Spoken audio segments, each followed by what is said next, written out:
მოგესალმებით მეგობრებო, მე ვარ ანრი კურტანიძე. მე ვარ ლექსო კულოა. ჩვენ ახლა ვიმყოფებით ყაზბეგის მუნიციპალიტეტის გამგეობასთან, მაშასა და მე ჩვენ ვართ ყაზბეგში და ვიწყებთ ახალ პროექტს. ლექსო ამოიღე მონეტა. მე ვირჩევ გერბს. მეც გერბი მინდა. შენ საფასური მაშინ. აი, ერთიანი იყოს თან. ხო, აგდე. მოიცანო გერბი რო ამოვიდა, შეგიძლია ულიმიტო ფული და მე 100 ლარი მარტო. აი ძალიან კარგი იქნებოდა მსგავს პროექტში ჩავთვლიყავით, ასეთ შესაძლებლობა გქონოდა, მაგრამ არა მეგობრებო, ჩვენ ვიწყებთ სრულიად ახალ განსხვავებულ პროექტს, რომლის ანალოგია მე მგონი საქართველოში არ არსებობს და ლექსო გაგაცნობთ მის მიზანს.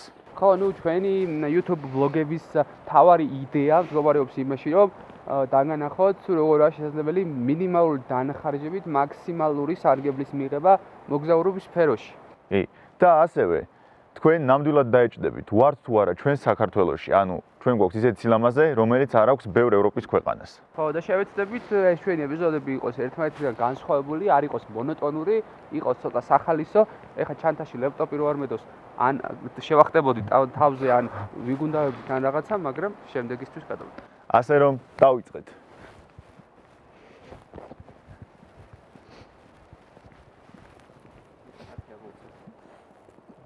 საქართველოში მოგზაურობისთვის ორი საშუალება გვაქვს. ერთი არის საკუთარი ავტომობილით, ხოლო მეორე საზოგადოებრივი ტრანსპორტით. მაგრამ თუ ჩვენში გაიღვიძა მოგზაურობის დიდმა სურვილმა, უნდა მოვიქცეთ შემდეგნაირად.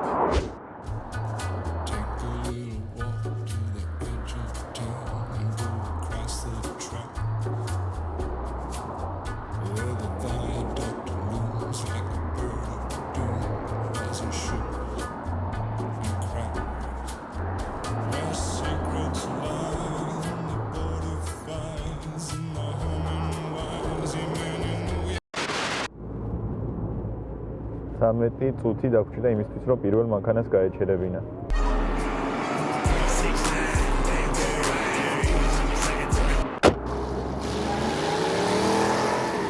პირველ მანქანას დაახლოებით 13 წუთი ველოდეთ და ეს მანქანა მიდიოდა მცხეთაში, მაგრამ გვიჟიგრა და მოგვიყვანა აგერ გუდაურის გასახოვთან და უფრო გაგვიადვილა გზა. ეხლა აქ შემდეგ მანქანას დაველოდებით და ჩვენი საბოლოო მიზნისკენ ყაზბეგისკენ გავიკვლევთ ნელ-ნელა გზას, მაგრამ მანამდე ანანურშიც გავუვით.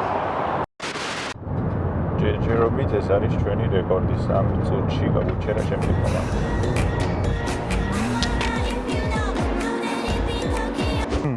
შემდეგმა მძღოლმა ჩამოგცვა დუშეთის გადასახვევთან და გითხრა რომ ანანურამდე გვაშორებს სულ რაღაც 15 კილომეტრი და ამასობაში გავუმრავლდით. სტუმრები ყავს.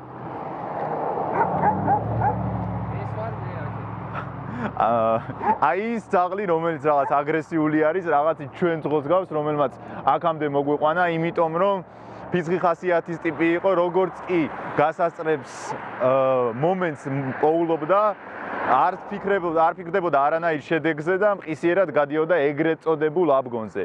ასე რომ გარკვეული ადრენალინით დავაგემონეთ გზად დუშეთისკენ.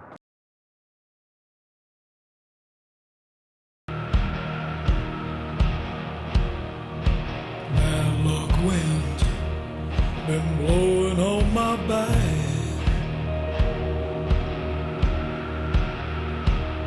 I was born to bring trouble wherever I'm at.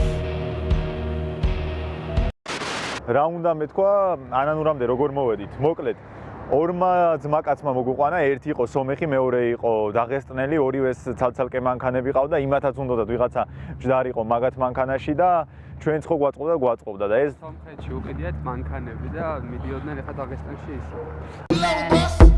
Who be the king of the sound? Bust a bus packages, put a lock on the town. Now know my bitches be coming from miles around. See they be coming, cause they know how to gouge it down. Turn it up, now you know who holding the throne, so give me the მოვედით თბილისიდან 70 კილომეტრის დაშორებით არის ერთ-ერთი ყველაზე ლამაზი ქართული ისტორიულ-კულტურული და არქიტექტურული ნაგებობა ანანურის ციხესიმაგრე. ჯერ მარტო ამ ბუნების ფონზე, ამ წყალსაცავების, ამ მთების ფონზე ეს ყველაფერი უფრო მეტ სილამაზეს იძენს. სწორედ ამ ქვიანი კედლების შიგნით განლაგებულია სამოქალაქო, სამხედრო და საკულტო შენობები და სხვადასხვა ნაგებობები, მათ შორის არის ეკლესიები, აბანოები და სხვადასხვა სამრეკლოები. მაგრამ სილამაზესთან ერთად ამ კედლებში არაერთი სისასტიკე განხორციელებულა და ისეთი სისხლის რო ყოფილა, რომ თავად სამეფო კარის რეჟისორებსაც კი შეშურდებოდათ. მაგალითად 1739 წელს ეხლა მაგალითად 1739 წელს ქსნის ერისთავის შანშე რუსეთში იმყოფებოდა, როცა მისი ძმის იესეს მეუღლე ქეთევანი არაგვის ერთ-ერთი ერისთავის ძმამ ურთუმ გააუბადიურა. ეს კიდევ არაფერი, მაგრამ მან ქეთევანი თავის სტუმარ ყიზილბაშებს საჩუქრად გადასცა. მშობლოში დაბრუნებულმა შანშემ გადაწყვიტა შური ეძია, შეკრა ლეკ ქართველთა ლაშქარი და გამოემართა ურთუს დასაშჯელად. ეს უკანასკნელი კი თავის ძმასთან ერთად ბარძიმთან სწორედ ამ ციხეში გამაგრდა. შტურმი გრძელდებოდა საკმაოდ დიდ ხანს, აღსანიშნავია, რომ მსხვერპლი იყო ორივე მხრიდან, განსაკუთრებით კი შანშეს მხრიდან. ბოლოს სიტუაცია ისე იყო, რომ მათ უნდა დაენებებინათ შეტევებს თავი, წასულიყვნენ საერთოდ და მოუვიდათ ერთი გენიალური იდეა. მათ გადაუკეტეს წყალი. ზაფხული იყო, მალევე მოსწყურდათ გამაგრებულებს და გადაწყვიტეს დანებებულიყვნენ მხოლოდ იმ პირობით, რომ ბარძიმს სიცოცხლეს შეუნარჩუნებდნენ. ოჯახის შეურაცხყოფით შეპყრობილმა შანშემ ბარძიმი და მისი ოჯახის წევრები მოკლა და გადარჩა მხოლოდ მისი ვაჟი, რომელიც შემდეგ აი ამ კოშკს სახელად შეუპოვარი, აი ამ კოშკს შეეფარა და სწორედ ამ კოშკიდან ახორციელებდა ის შეტევებს. თუმცა შანშე რისი შანშე იყო, მან აღარ დააყოვნა და კოშკში გამაგრებული ხალხი გადაწვა. ეს კოშკი შემდეგ დალუქეს და მხოლოდ 1939 წელს გახსნეს. ალბათ ხვდებით, რომ კარგი სანახაობა მათ არ დახვდებოდათ შეგნით. სხვადასხვის გენერალი ტოტლებენი აქ იყო გამაგრებული სულ აი ამ კოშკში თავის ამალასთან ერთად, თავის დროზე.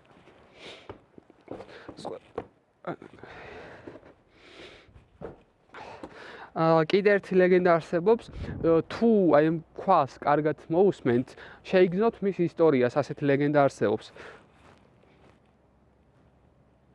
რავი, მე ვერაფერს ვერ ვგრძნობ და შენ სადია ბანჯი, მოდი. რა ისტორია?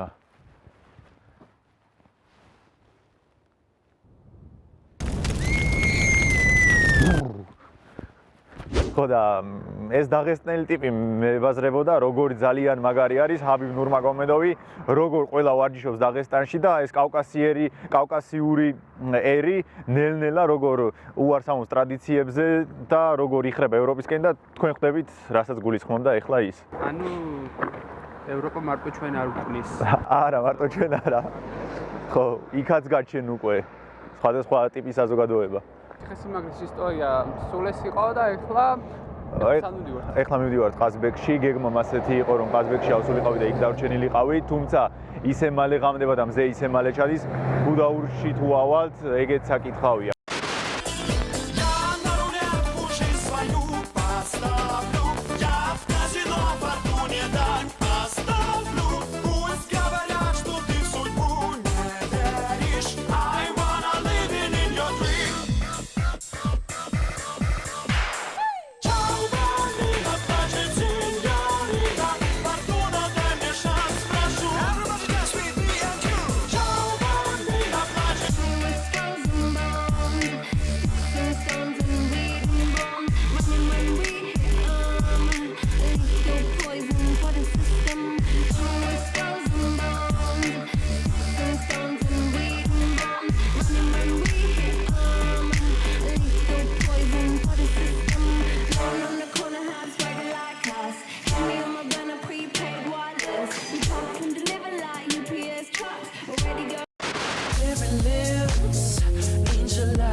ახლა ამოვედით გუდაურში და ჩვენი საცხოვრების შესაბამისად მივხვდებით, რომ მე მგზავრობ.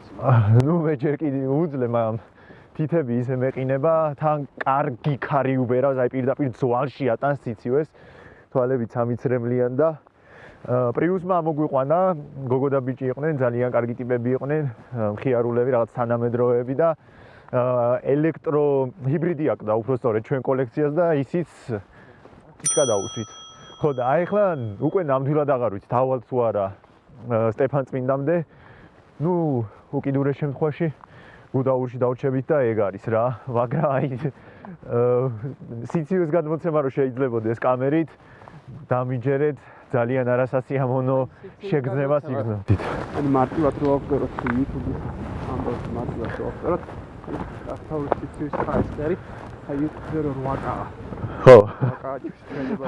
ხო 1050p რაღაც 2 და მე 20 და 8. აი 8 არის ის ხო? გუდაურის ადმინისტრაციამ ხელი შეგვიწყო ბლოგის გადაღებაში და დააცარიელა ტრასა, იქ ქვევით პატრული დააყენა, ზევით პატრული დააყენა და ერთი სიტყვით ხო, ჩვენია გუდაური რა. ეხლა კი დროებით დაგემშვიდობებით აქ, იმედია ვიპოვით სასტუმროს, სადმე შევაფარებთ თავს. ისე სიმართლე რომ გითხრათ, აი ეხლა მაგრად ასწორებს, სიცივე რო არ ჩავთვალოთ, აი ნამდვილ მოგზაურად იგრძნობს ადამიანი თავს. აი გავხსნათ ტექნიკა.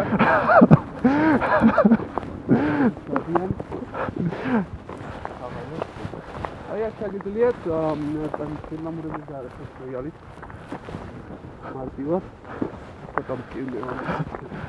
აი თოვლის სიმაღლე თუ გაინტერესებთ, იმედია ხედავთ ყველაფერს და მოდი დაგემშვიდობებით და ხო ვიჩალიჩებთ რომ ავიდეთ რა სტეფანწმინდამდე. აუ დროებით. I'm up all night to the sun. He's up all night to get some. I'm up all night for good fun. He's up all night to get lucky. We're up all night to the sun. We're up all night to get some. We're up all night for good fun. We're up all night to get lucky. We're up all night to get lucky. We're up all night to get lucky. We're up all night to get lucky. We're up all night to get lucky. აი ჩვენი ნაკები მაღაზიაც დიდი ხნის ნატურის შემდეგ აღბეგელებსაც ერთად ერთი ნორმალური მაღაზია. მოგესალმებით მეგობრებო, სტეფანწმინდიდან. როგორც იცით, მაინც ამოაღწიეთ გუშინაკ და ძალიან კარგ სასტუმროში მოვხდით, ძალიან კარგ მასპინძელთან ერთად. აი მე გაჩვენებთ ახლა ხეთს ჩვენი ფანჯრიდან, ჩვენი ნომერიდან.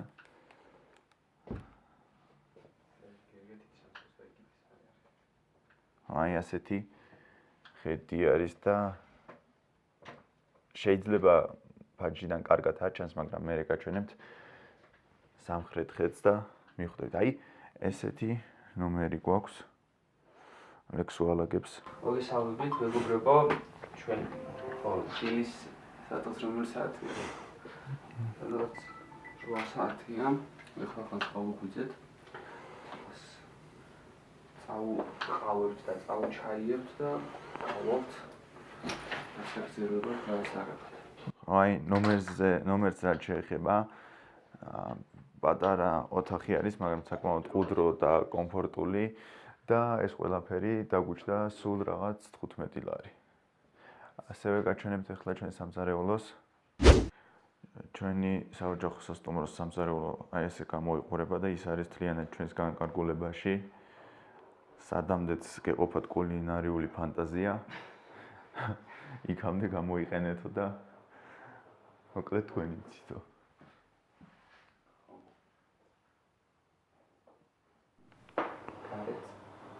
ცივა ისე უნდა შევიხუთოთ თერმოსით ყავას წავიღებთ და გავუდგებით გზას, ხო ჯერ ყაზბეგს გადავედოთ. ყაზბეგში ვიმოგზაურებთ ეხით მე გუდაურისკენ წავალთ, ან ჰარიალის ხეობაში გვინდოდა წასვლა, მაგრამ დროის სიმცირის გამო სამწუხაროდ ვეღარ ვასწრებ და სამხულში ალბათ ზოგადად წამოვალთ აქეთ ხარეს მე გერგეთზე წავალთ იმედია ფეხით მაინც. თქვენ გინახავთ ამერიკაში ან ამერიკულ ფილმებში მანქანების სასაფლაორო არის, ძველი მანქანების. ყაზბეგის ადმინისტრაციამ გადაწყვიტა გაეკეთებინა ერთ-ერთი ღირსშესანიშნაობა თვითონ ყაზბეგში და მათ კრეატივმა გამოიწვია ის, რომ დღეს ჩვენ გვაქვს ნაგვების სასაფლაო, ურნების.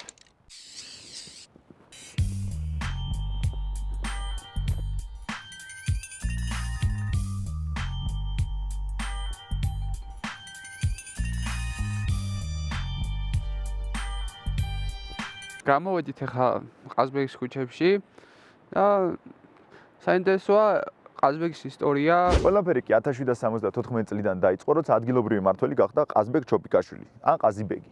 ზოგადად ქართულ გუგლში ძალიან რთულია ინფორმაცია მოვიპოვოთ ყაზბეგზე, ამიტომ ვიყენებთ უცხოენოვან წყაროებს და ცნობებს არქივიდან. ესე იგი, რა ხდება შემდეგ? ყაზბეგის შვილი გაბრიელი, ნამდვილი კერკეტი კაკალი აღმოჩნდა, მაგრამ რამდენჯერმე გამოიჩინა თავი ომებში, რუსული ადმინისტრაციის წინაშე მალევე ამაღლდა, მიენიჭა ადგილობრივი მოურავობის უფლება და რაც მთავარია, გახდა მაიორი.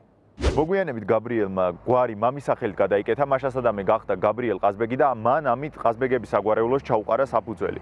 წლების შემდეგ მოსახლეობას ისე შეუყვარდა ეს ადამიანი, რომ გადაწყვიტეს მის საპატივსაცემოდ დასახლებისთვის ყაზბეგი დაერქვათ. სხვა შორის გუში ვინც წამოგვიყვანა გუდაურიდან სტეფანწმინდაში, ძალიან საინტერესო ისტორიები მოგვიყვა სტეფანწმინდაზე, რატო დაერქვა სტეფანწმინდა. რასაც ინტერნეტში ვერ ვნახეთ, ჩვენ და ვერც თქვენ ვერ ნახავთ. გვიანბო ესეთი ისტორია, რომელიც მას მამამისმა უამბო და ეს თაობებს გადაეცემა. ანუ ყოფილა ეგეთი ბერი სტეფანე ფიცხელაური, რომელმაც მოსახლეობა გადაარჩინა მეწყერს. აქ ყოფილა ერთ-ერთი ყუროს შავი მთა, რომელიც ჩამოშლილა და წამოსულა მეწყერი. ბერ სტეფანეს შუაღამე გაუღვიძია, სარები დაურეკავს და გაუღვიძებია მოსახლეობა და მოსახლეობა გადაარჩინა ამ მთის ჩამოშლას.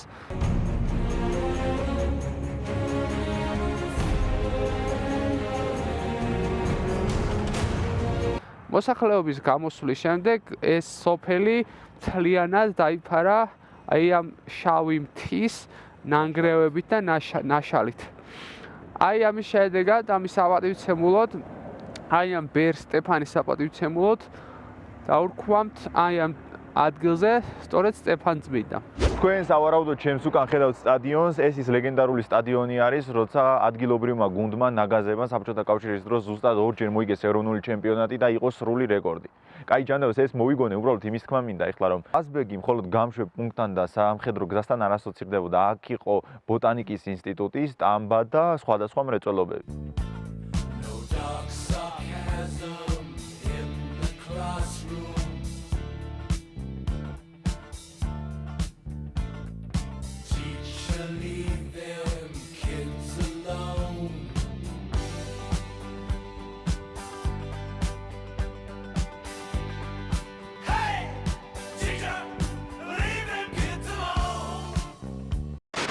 Hey, hello for your subscribers.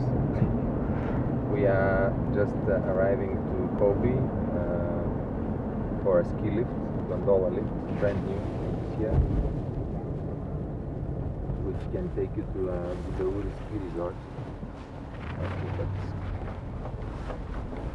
So guys, Okay. I have to drop you off here, Yes. and good luck catching another bird. Thank you. Good luck catching another bird. Good luck catching another bird.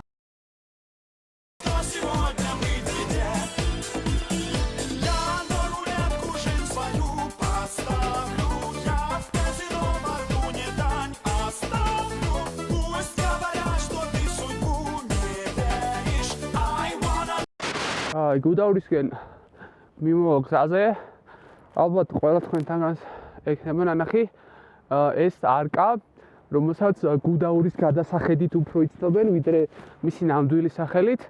მისი ნამდვილი სახელია მეგობარი ერების თაღი, რომელიც გეორგიევსკის ტრაქტატის დადებიდან 200 წლის თავზე აშენდა მის საპატივცემულოდ. მისი ავტორია ზურაბ წერეთელი. როგორც ხედავთ, საქართველოსა და რუსეთის მეგობრობა ისეთივე მყარი არ აღმოჩნდა, როგორიც ეს მონუმენტია, რადგან უკვე რამდენიმე საუკუნეა ისევ მყარად დგას.